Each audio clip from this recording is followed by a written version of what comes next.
Hello everyone, myself Gaurav Tripathi, currently first year MBBS student at Mahatma Gandhi memorial medical college Indore.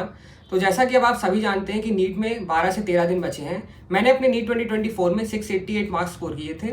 तो अब आखिरी में हमें क्या करना चाहिए और मैंने क्या किया था आखिरी के इन 13 या 12-13 दिन में जिससे मेरे मार्क्स इतने अच्छे आए। तो सबसे पहले स्टार्ट करते हैं एक जनरल अप्रोच से कि अब आखिरी में हमारी क्या स्ट्रेटजी होनी चाहिए। अब जैसा कि 12 से 13 दिन बचे हैं तो अब हमें पहला स्टेप हमें क्या करना है कि हमें अब कोई एनसीईआरटी की बाहर की चीज़ें नहीं उठानी है, या जो टॉपिक हमने अब नहीं पढ़ा है कोई न्यू टॉपिक है हमारे लिए, बिल्कुल हमें अब न्यूज़ को पढ़ना है दोबारा। जितना हमसे आता है जो एनसीईआरटी प्रिसाइज है वही हमें पढ़ना है। दूसरी चीज़ हमारी स्ट्रेटजी क्या होनी चाहिए सब्जेक्ट वाइज। तो फिजिक्स में हमें क्या करना है, जितने फॉर्मूला है सबको रिवाइज करना है और उनके कुछ पीवाईक्यू करने हैं, है ना। और बहुत पुराने पीवाईक्यू मत करने, जैसे 2016 के पेपर बहुत टफ था, बहुत अभी मतलब थोड़े थोड़े पीवाईक्यू कर लेने जैसे तुम्हारा कॉन्फिडेंस हो जाए। बाकी फॉर्मूले को रिवाइज करो अच्छे से। Same goes for physical chemistry, दोनों न्यूमेरिकल बेस्ड सब्जेक्ट है। तो फिजिकल केमिस्ट्री में भी तुम फॉर्मूला रिवाइज करो, साथ ही साथ उनके क्वेश्चन करो।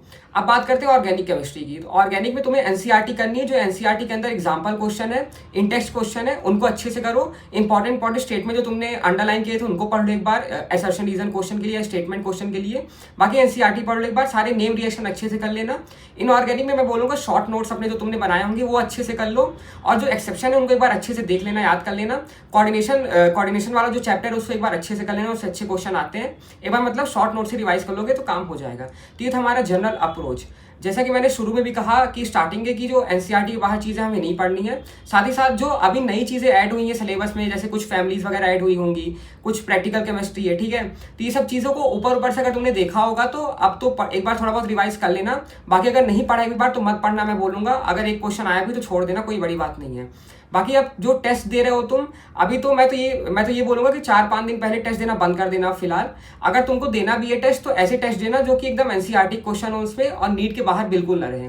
साथ ही साथ अगर तुम्हें अब जैसे पीडब्ल्यू का महारिवीजन स्टार्टिंग में मतलब अभी 5-6 दिन पहले नीट स्टार्ट हो जाएगा महारिवीजन, उसको तुम अटेंड कर सकते हो। मैंने भी वो अटेंड किया था, बहुत हेल्पफुल होता है। जैसे अगर पूरा सिलेबस तुमको बहुत ज़्यादा लग रहा है, तुम रिवाइज नहीं कर पा रहे हो खुद से बैठ के, तो उसको अगर तुम ज्वाइन करके देख सकते हो तो बहुत अच्छी बात है तुम्हारे लिए। उसमें पूरा रिवाइज भी कराएंगे, साथ साथ क्वेश्चन प्रैक्टिस भी रहेगी। तो ये सारी चीज़ें तुम कर सकते हो। अब बहुत रैंडम मत जाना, आखिरी में किसी और टीचर से मत रिवाइज करने लगना, जो शुरू से करते आ रहे हो वही करना।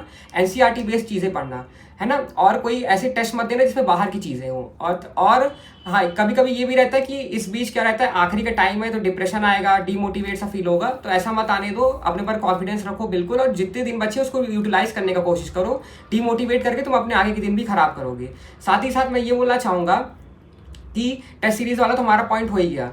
और क्या होता है कि जो टेस्ट में हमारे होते हैं लास्ट टाइम में ऐसा आ रहता है कि 500 नंबर भी आते हैं, कभी कभी 550 भी आते हैं। मेरे ऐसे फ्रेंड्स भी हैं बहुत सारे जिनके 500 नंबर भी आए हैं टेस्ट में आखिरी, लेकिन उन्होंने बहुत अच्छा स्कोर किया, मेरे साथ कॉलेज में पढ़ रहे हैं। तो ऐसा मत सोचना कि आखिरी में अगर मॉक में कम नंबर आ रहे हैं तो शायद नीट में हमारा क्या होगा, वैसा कुछ नहीं होता। आखिरी में नंबर सबके कम होते हैं, पर नीट में इवेंचुअली चीज़ें सही रहती हैं। और तुमको ऐसा लग रहा हो कि मेरे को सब भूल रहा है, मेरे को फॉर्मूला नहीं याद आ रहा है, पर जब तुम क्वेश्चन देखोगे वहाँ तुमको फॉर्मूले याद आएंगे। लास्ट में मेरे को भी ऐसा फील होता था, इवन सेंटर में पहुंचने पर भी मेरे को ऐसा लग रहा था कि मेरे को शायद फॉर्मूले नहीं याद है, पर वो जैसे जैसे अपन क्वेश्चन करते आते तो फॉर्मूला दिमाग में आता जाता है। ये चीज़ें हो गई, फॉर्मूला वगैरह अच्छे से रिवाइज करो। और आखिरी में जो मैं कुछ टिप्स देना चाहूँगा एग्जाम डे के दिन की, कि एग्जाम में हमें क्या करना है। पहले तो क्या करना है, पैनिक मत होके जाना, खा पी के जाना अच्छे से, गर्मी बहुत है, कुछ जूस वगैरह पी के जाना।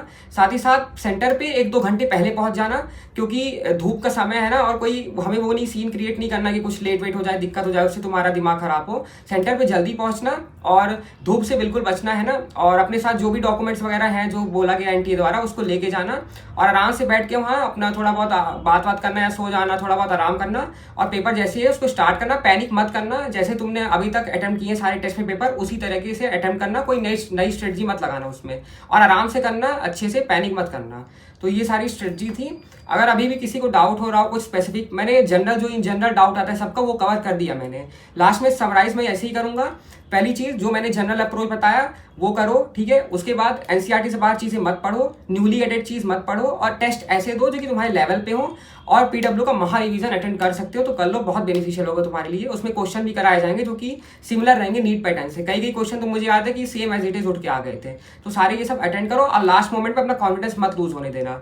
तो यही था इन सब में। अगर किसी को कोई स्पेसिफिक डाउट हो तो मेरे को टेलीग्राम चैनल मेंशन है यूट्यूब पे, उस पर मैसेज कर सकता है या इंस्टा पे मैसेज कर सकता है, मैं उनको रिप्लाई कर दूंगा। Thank you and best of luck.